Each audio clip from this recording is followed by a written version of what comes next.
يا أيها الذين آمنوا كتب عليكم الصيام كما كتب على الذين من قبلكم لعلكم تتقون.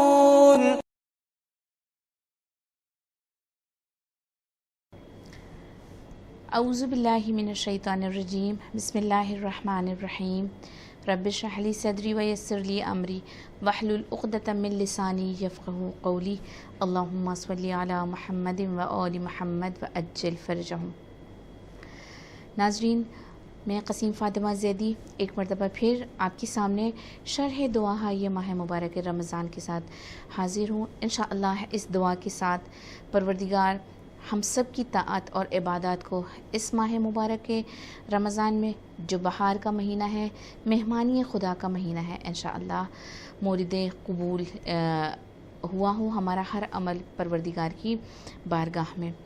عزیزان، اس مہینے کو کہتے ہیں، یہ وہ مہینہ ہے جو جس مہینے میں بندہ پروردگار کا مہمان ہوتا ہے. یہ بہار کا مہینہ ہے، اللہ کی مہمانی کا مہینہ ہے. کیا خوب ہے، کیا خوب اور خوش بخت ہیں وہ افراد جو اس مہینے کو اس کی تمام فضیلتوں اور برکتوں کے ساتھ درک کرتے ہیں. انشاءاللہ ہمیں بھی یہ جو چند ایام باقی بچے ہیں، آج 24 میں ماہ مبارک رمضان ہے، 24 تاریخ ہو چکی ہے. بہت کم وقت ہے، بہت قلیل مدت ہے ہمارے پاس جو ہمارے ہاتھ میں باقی ہے، اور یہ ایام بڑے مخصوص اور بڑے خصوصی ایام ہیں. ان ایام میں انسان آج کی تاریخ میں اگر وہ دیکھے تو وہ 23 روزے رکھ چکا ہے. اس کا عبادت کا لیول، اس کے تقوی کا لیول اس دن کے اعتبار سے جو پہلی رمضان کو رہا ہوگا اس اعتبار سے کافی اوپر چلا جانا چاہیے. اس کی نیکیاں زیادہ ہو جانی چاہیے. اس بنا پر اس کی عمل میں، اس کی نیک اعمال میں اور زیادہ شدت آ جانی چاہیے. یہ وہ مہینہ ہے جس میں بندہ اللہ کا مہمان ہے. تو ہمیں پوری کوشش یہ کرنی چاہیے کہ انشاءاللہ جو مہمانی کا صحیح طریقہ ہے اور جو آداب ہیں ان کی رعایت کرتے ہوئے پروردگار کے اس سفرے سے جو کچھ اس نے اس مہینے میں ہمارے لیے بھیجا ہے انہیں ہم انشاءاللہ حاصل کر سکیں اور ان سے فیضیاب ہو سکیں. ایک بات کی وضاحت ضروری ہے، وہ یہ ہے، دیکھیں عزیزان، بے شک یہ مہینہ اللہ کی خدا کی مہمانی کا مہینہ ہے.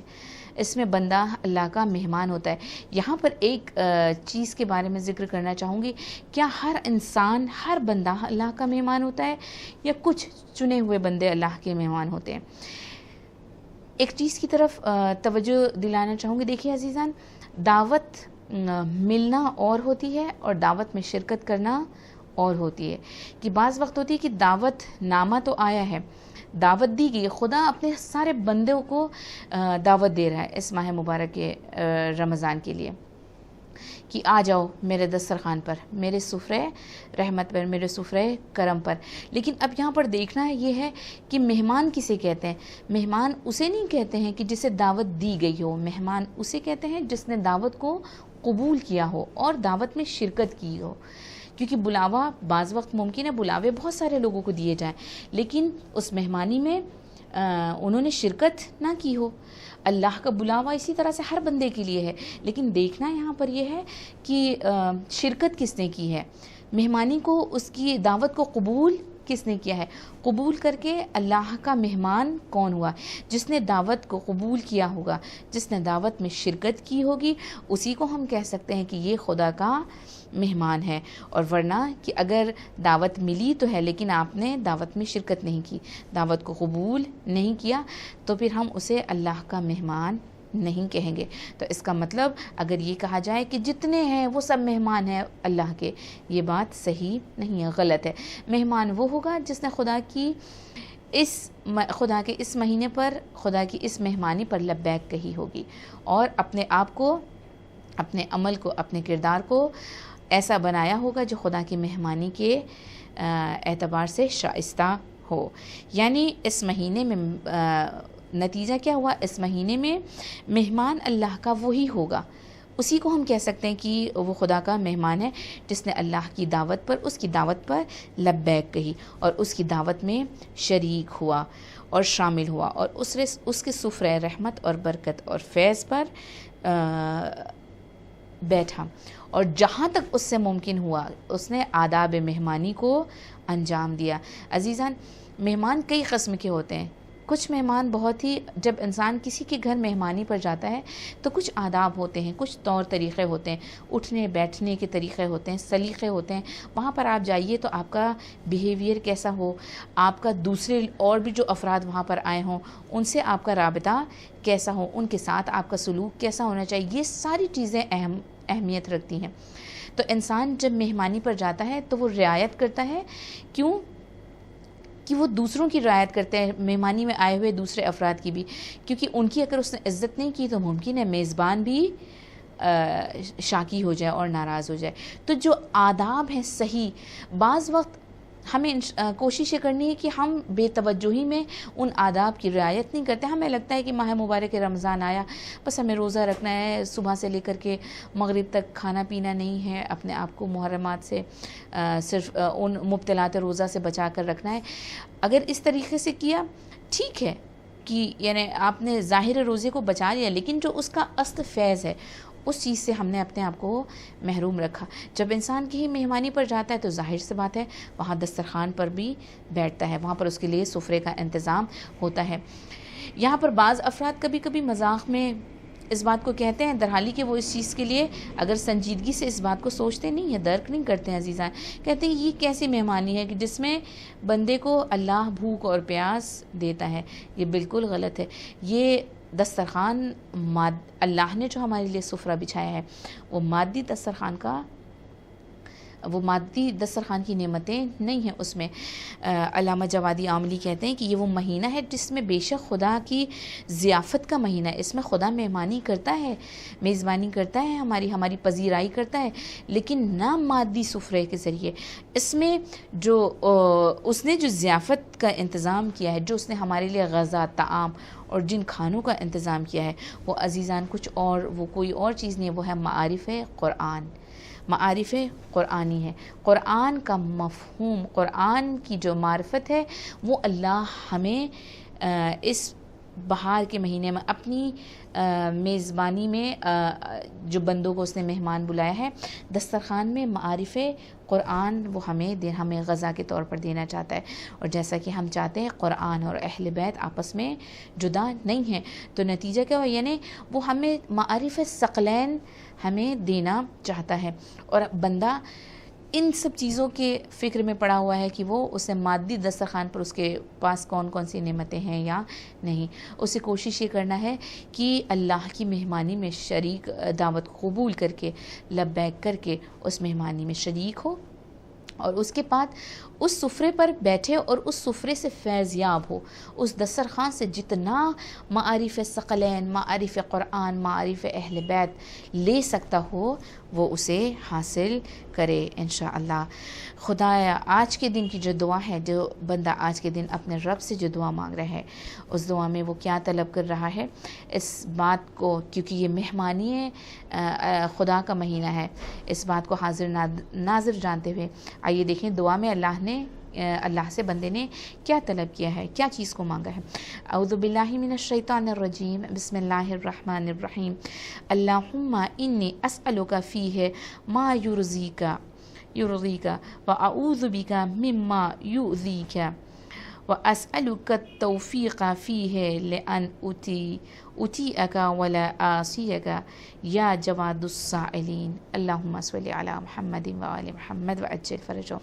اللہ سے اس مہمانی کے مہینے میں جو چیز بندے نے مانگی ہے وہ ہے، خدایا آج کے دن تجھ سے وہ مانگتی ہوں جس میں تیری رضا ہے۔ اللہ سے بندہ وہ اس چیز کو طلب کر رہا ہے جس میں اس کی رضا ہے، اور اس چیز سے پناہ مانگ رہا ہے جس میں اس کا غضب اور خشم چھپا ہوا ہے، جس میں اللہ کی ناراضگی پوشیدہ ہے۔ خدایا توفیق دے آج کے دن کہ ہم ان چیزوں کا حصول کر سکیں، ان چیزوں کو حاصل کر سکیں جس میں تیری رضا شامل ہے۔ عزیزان، حدیث میں ہے کہ کہا جاتا ہے کہ عبد اور معبود کا رابطہ اسی طریقے سے ہونا چاہیے جس طرح سے ایک ڈاکٹر اور ایک مریض کا رابطہ ہوتا ہے. ایک طبیب کس طریقے سے اپنے مریض کے پاس جاتا ہے، ایک ڈاکٹر کس طریقے سے اپنے پیشنٹ کو ہینڈل کرتا ہے. جب انسان مریض ہوتا ہے، جب ہم بیمار ہوتے ہیں، اور خدا جو کہ ڈاکٹر کی حیثیت رکھتا ہے، ہم جب بیمار ہوتے ہیں تو اپنے جب طبیب کے پاس جاتے ہیں تو جن چیزوں سے وہ ہمیں پرہیز کرنے کو کہتا ہے ہم ان چیزوں سے پرہیز کرتے ہیں. جن چیزوں کا وہ ہمیں استعمال کرنے کو کہتا ہے ہم ان چیزوں کا استعمال کرتے ہیں. دواؤں کا جو وقت وہ ہمیں تجویز کرتا ہے ہم اس وقت میں ان دواؤں کو استفادہ کرتے ہیں، استعمال کرتے ہیں. اور اس کام کو یعنی اپنی رضایت کے ساتھ، اپنے ارادے کے ساتھ کرتے ہیں، بھلے وہ ہمارے لیے تکلیف دہ ہوں، بھلے وہ ہمارے لیے کتنی ہی سخت کیوں نہ ہو. بالکل اسی طرح سے عزیزان، یہ وہ مہینہ ہے جو ضیافت کا مہینہ ہے، اور اللہ کیونکہ ایک طبیب کی حیثیت رکھتا ہے ہمارے لیے، پروردگار جن چیزوں کو ہمارے لیے تجویز کرتا ہے ہماری صحت کے لیے، جن چیزوں کو وہ کہتا ہے کہ اس چیز کو انجام دو یہ ہمارے لیے بہتر ہے، یا ان چیزوں سے پرہیز کرو یہ ہمارے لیے بہتر ہے، ہمیں راضی ہونا چاہیے ان ساری چیزوں پر. اگر کوئی چیز ہمارے پاس نہیں ہے تو ہمیں اس چیز سے راضی ہونا چاہیے کہ یہ حتماً ہمارے لیے بہتر نہیں تھی. اگر خدا نے کسی امتحان میں ہمیں مبتلا کیا ہے تو اس چیز پر بھی ہمیں اس چیز کی فکر کرنی چاہیے کہ اس کا مطلب ہے خدا چاہتا ہے کہ ہم سے اس کام کو انجام دیں. ہمیں ہر حال میں، ہر لمحے اپنی رضایت اللہ کے لیے رکھنی چاہیے، ہمیں راضی ہونا چاہیے، کیونکہ واقعاً وہ حقیقی طبیب ہے، وہ سچا مددگار ہے، وہی ہے جو ہمیں مشکلات سے نکالنے والا ہے، وہی ہے جو ہماری آخرت کو سنوارنے والا ہے، وہی ہے جو ہمیں درجہ کمال تک پہنچانے والا ہے. اگر اس کی توفیق نہ ہوئی تو ہم ان سب چیزوں کو نہیں پا سکتے، اپنی مریضی پر عبور نہیں پا سکیں گے. کوشش کرنا ہے کہ جو چیزیں اللہ کو ناپسند ہیں، جو چیزیں خدا کے غضب کو بڑھاتی ہیں، ان سے پرہیز کریں. جس طریقے سے ڈاکٹر اپنے پیشنٹ کو بیماری سے جلدی شفا پانے کے لیے کچھ چیزوں کا پرہیز بتاتا ہے، خدا بھی اپنے بندوں کو عذاب سے بچانے کے لیے کچھ پرہیز چاہتا ہے کہ بندہ ان کا ان چیزوں سے پرہیز کرے. مثلاً وہ بیماریاں کیا ہیں، وہ پرہیز کن چیزوں سے ہے؟ جھوٹ، دروغ گوئی، غیبت، تہمت، فحش، گالیاں دینا، غلط الفاظ، گندے الفاظ اپنے دہن سے نکالنا. یہ ساری چیزیں وہ ہیں جن سے اللہ نے ہمیں حکم دیا، دستور پروردگار ہے کہ میرا بندہ ان سب کے نزدیک نہ جائے، پرہیز کرے وہ ان سب چیزوں سے. اگر اسے صحیح اور سالم ہونا ہے، اگر اسے صحت اور عافیت چاہیے، اگر اسے میرا قرب چاہیے، یہ ساری چیزیں، چاہے وہ دروغ گوئی ہوں، چاہے وہ غیبت ہو، تہمت ہو، گالی دینا، فحش باتیں منہ سے نکالنا، نازیبا الفاظوں کا استعمال کرنا، یہ سب چیزیں سبب بنتی ہیں عذاب الہی کا ہمارے لیے. اور ہمارے پاس امام کی حدیث ہے، امام موسیٰ بن جعفر علیہ السلام فرماتے ہیں کہ خدا نے گالی دینے والے، فحاشی کرنے والے، ان سب کو جو ہے ان سارے افراد کا ٹھکانہ صرف ایک بنایا ہے، اور وہ ہے جہنم. جنت ان سب کے اوپر حرام کر دی ہے. وہ اشخاص جو بے حیائی کرتے ہیں، جو فحش گندی باتیں اور گالیوں کا استعمال کرتے ہیں، نازیبا الفاظ نکالتے ہیں، غیبت اور تہمت، ان کا ٹھکانہ کہا جنت ہو ہی نہیں سکتی، ان کے اوپر جنت حرام ہے. ہمیں کوششیں کرنی چاہیے کہ ویسے تو ہر مہینے میں، لیکن خاص کر کے اس ایام میں، اس ماہ مبارک میں کوشش کرنی چاہیے کہ جن چیزوں سے خدا نے پرہیز کا حکم دیا ہے ہم ان چیزوں سے مکمل طور پر پرہیز کریں، اپنے آپ کو غیبت، تہمت، فحش اور گالی سے بچا کر کے رکھیں.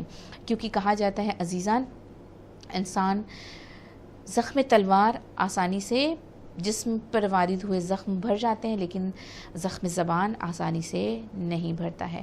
ہمیں کوشش یہ کرنا ہے کہ اپنی زبان کو ان سارے عیوب سے باز رکھیں.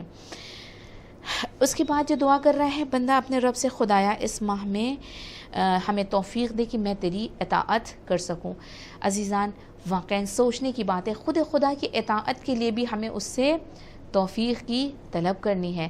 اللہ تو ہمیں اتنی توفیق عطا کر دے کہ ہم تیری صحیح طریقے سے اطاعت کر سکیں۔ اور نوے امام کی حدیث ہے، وہ فرماتے ہیں مومن وہ شخص ہے، نوے امام فرماتے ہیں مومن وہ شخص ہے جس کے اندر 3 خصلتیں پائی جاتی ہیں۔ سب سے پہلی خصلت ہے توفیق، دوسری خصلت ہے خود کا موعظہ کرنا، اور تیسری خصلت ہے کہ دوسروں کی نصیحت کو قبول کرنا۔ انشاءاللہ ہم تیری اطاعت کریں تاکہ ہم مومن افراد میں اپنا شمار کرا سکیں۔ اور مومن کی یہ 3 خصلتیں ہوتی ہیں۔ توفیق اللہ کی طرف سے انہیں میسر ہوتی ہے، اور اگر نہیں ہوتی تو وہ طلب کریں اپنے لیے اس فرصت کو، اس توفیق کو، اور خود اپنا موعظہ کریں، خود دیکھیں اپنی غلطیوں کو، نہ یہ کہ اپنے ہمارا نارملی دستور یہ ہوتا ہے کہ ہم دوسروں کے اوپر جلدی نگاہ کرتے ہیں اور اپنے اوپر اپنا موعظہ کم کرتے ہیں۔ مومن کی علامت یہ ہے کہ وہ خود اپنا موعظہ آپ کرتا ہے، اور اس کے بعد جب ہم تک کوئی نصیحت آتی ہے تو ہمیں کوشش کرنا چاہیے کہ ہم ان نصیحتوں کو قبول کریں۔ نارملی انسان ان چیزوں سے گریز کرتا ہے، اسے ناگوار گزرتی ہے، اچھا نہیں لگتا ہے۔ ہمیں انشاءاللہ کوشش کرنی ہے نہ صرف یہ کہ نصیحت دیں، بلکہ اگر کوئی دوسرا ہمیں نصیحت دے رہا ہے تو ہم اسے بھی اچھی طریقے سے سنیں، سمجھیں اور اس پر عمل کریں۔ اس کے علاوہ جو دعا ہے آج کی، اپنے وارثوں کو خدا کے حوالے کر دیں، نہ یہ کہ مال کے حوالے۔ جو ہمارے وارث ہیں انہیں ہم مثلا مال کے ذریعے سے ان کی مدد نہ کریں، بلکہ ہم کوشش کریں کہ انہیں ہم خدا کے حوالے کریں، یعنی ہمارا توکل پوری طریقے سے اگر ہو کسی چیز پر تو وہ ہو خدا پر۔ خدا ہم کہتے ہیں خدایا تو ہمارے در پر جب کبھی سائل آتا ہے تو ہم کبھی کسی کی بات کو سنتے ہیں اور کبھی کسی کی بات کو نہیں سنتے، لیکن پروردگار تو ایسا ہے جو سب کی باتوں کو سننے والا ہے۔ ہم اپنے دروازے سے، ہم اپنے در سے سائل کو رد کرتے ہیں، لیکن پروردگار تو کبھی بھی اپنے در تک آنے والے تیرے اپنے مخلص بندوں کو رد نہیں کرتا، سوال کرنے والے کو رد نہیں کرتا۔ آج کے دن 24 ماہ مبارک رمضان کی تاریخ ہے، ہم تجھ سے دعا کرتے ہیں پروردگار کہ ہم نے تیری بارگاہ میں دست دعا بلند کی ہے، سوال کیا ہے، ہم سائل کی حیثیت سے تیری بارگاہ میں حاضر ہوئے، ہمارے سوال کو رد نہ کرنا، ہماری حاجات کو پورا کر دینا، ہمیں اپنے بارگاہ سے خالی نہ لوٹانا۔ انشاءاللہ اسی دعا کے ساتھ آپ سب کو اگلے جلسے تک خدائے رحمان، خدائے بزرگ کی پناہ میں دیتی ہوں۔ انشاءاللہ خدا آپ کا یار اور نگہبان ہو، انشاءاللہ ہم سب کی طاعت اور عبادات قبول ہو۔ صلی اللہ علی محمد و آل محمد و عجل فرجہم و فرجنا بہم۔ يا أيها الذين آمنوا كتب عليكم الصيام كما كتب على الذين من قبلكم لعلكم تتقون